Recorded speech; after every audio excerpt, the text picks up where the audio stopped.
Mayong hapon, Western Visayas kag Negros Occidental, tanod nga nagresponder sa kinagamo ginlampusan kag ginbuno patay sa San Juan Molo, Iloilo City. Duha ka ginatudlo suspect nakapalagyo. Si John Sala nakatutok live. John?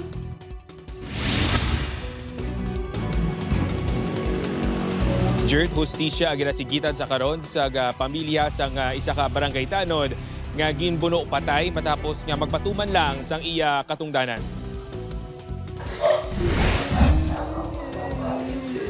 Halin pa kagabi nga wala makatulog si Nanay Marilyn bangod daw hindi ni makapati nga wala nang iya bata nga si Michael. Ginbuno patay si Michael nga isa ka barangay tanod matapos nga magresponder sa kinagamo sa baybay sa barangay San Juan Molo. Kinamo kinanilang bata ko.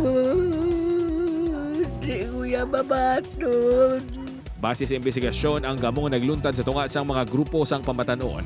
Sang nakatalikod na ini, gulpi na lang ang ginlampusan sang kawayan kag ginbuno sa likod. Napilasan man ini sa butkon.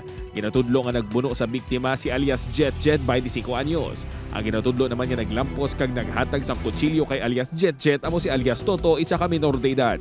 Gulpi lang nga hindi magpasaway ning isa sa ang grupo ni alias Jet. Ginulat nila na maglatag si Tanod. Kag sa unahan apas nila kag pustakan nila sang kawayan kag sa natumba ang tanod gipuno ini nila. Gindala pa sa ospital ang biktima apang gideklarar nga dead on arrival. Kagabi gin-surrender na day Georgie ng ilang minor de edad nga bata nga si Carlo nga una gintudlo nga sospek. Apang ini ang ginbuyan sang Molo Police matapos mapapatudan nga hindi ini ang minor de edad nga ginatumod. Apang suno kay Georgeline, nakitaan sini mismo nga si Michael ang una nga naglampos kay alias Jet. May kapot sa sir, pusog.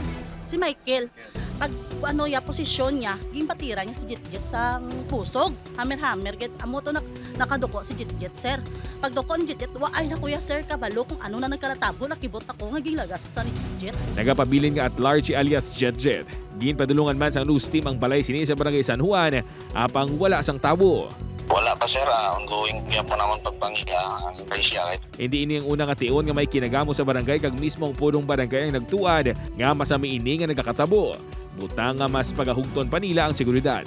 Kinatabo na hindi na dapat maliwat.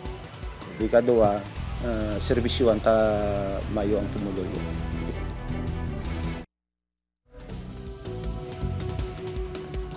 Jerd, ginpadulungan man sang Molo Police ang asawa sa ginatudlo suspect kasi alias Jet sa Ilabalay sa city proper. Apang suno sa asawa wala makapauli pa sa Ilabalay ang suspect. Jerd? Madamong nga salamat sa detalye, Kapuso John Sala.